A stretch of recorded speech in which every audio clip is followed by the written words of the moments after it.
After 3 years of marriage, Elizabeth and Kevin Thompson were ready to start their family. We were just excited. This is a new adventure, and I couldn't wait. You just think, oh, this is going to be amazing, and, wanted people to start praying for us. But when months of trying produced no results, Elizabeth's enthusiasm began to diminish.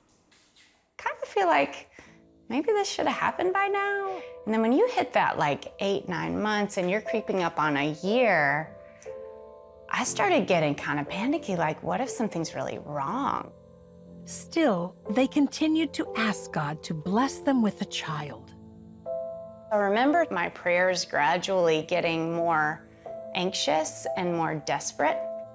After 1 year of trying, they saw several doctors in hopes of finding a reason for their infertility.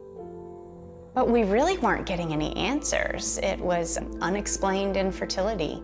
There was no easy solution, so that was frustrating. I remember the doctor saying, we have to do everything we can right now, because if you come back to me in 2 years, I might not be able to help you.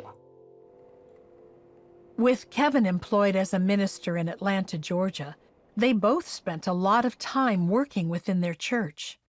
But Elizabeth couldn't help feeling like she was a failure. I started feeling like I'm the girl who can't get pregnant. And I was getting some of those phone calls from friends. We're not even at a year yet, but we're pregnant. Hanging up, and I just wept for hours. It broke my heart more to see her really sad. 1 year turned into 2, and still no baby. Their faith remained in God, but for Elizabeth, the silence was becoming unbearable.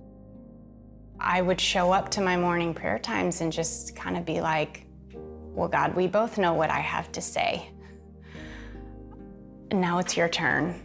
In that silence, the enemy's voice really starts whispering doubt into it. Does God hear me? Does he see Kevin and me? Does he hear our prayers? Christmas time was especially difficult. All throughout the month of December, my refrigerator filling up with pictures of all my friends' babies in Christmas clothes and Santa hats. And I wanted so much to have that big family Christmas. And what if I never have children? What does Christmas look like with no children? Christmas is supposed to be loud and crazy and kids everywhere, and the emptiness is right there at the surface. With Christmas approaching in 2004, Kevin and Elizabeth knew their chances for having children were growing thin.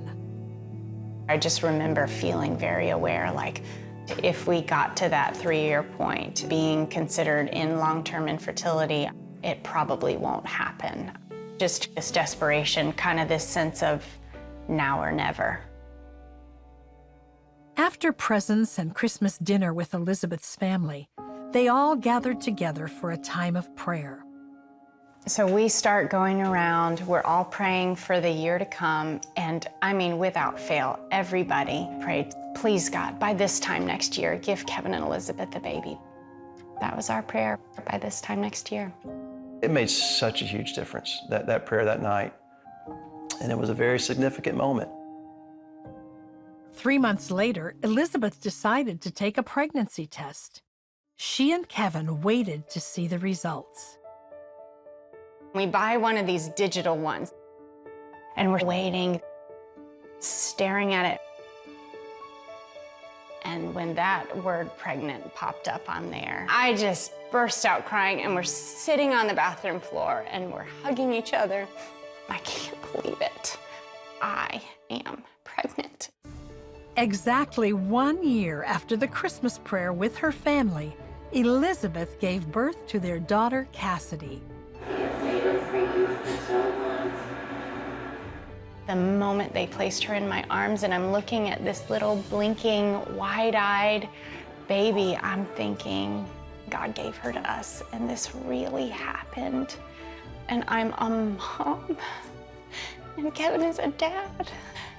Happiest minute of my life. and she was gorgeous. We just realized what God did. And right at the moment, when we prayed by this time next year, and when you start connecting those dots. It was like God went out of his way to say, yes, I do hear you. And I was waiting for my big reveal. Today, the Thompsons are blessed with 4 children and have an extra reminder every Christmas that God hears them and loves them. I look back and I see God just guiding all the details just so that he could say, I am always there. I have never stopped listening. I have never stopped loving you. And that's what God gave us through that little Christmas miracle baby.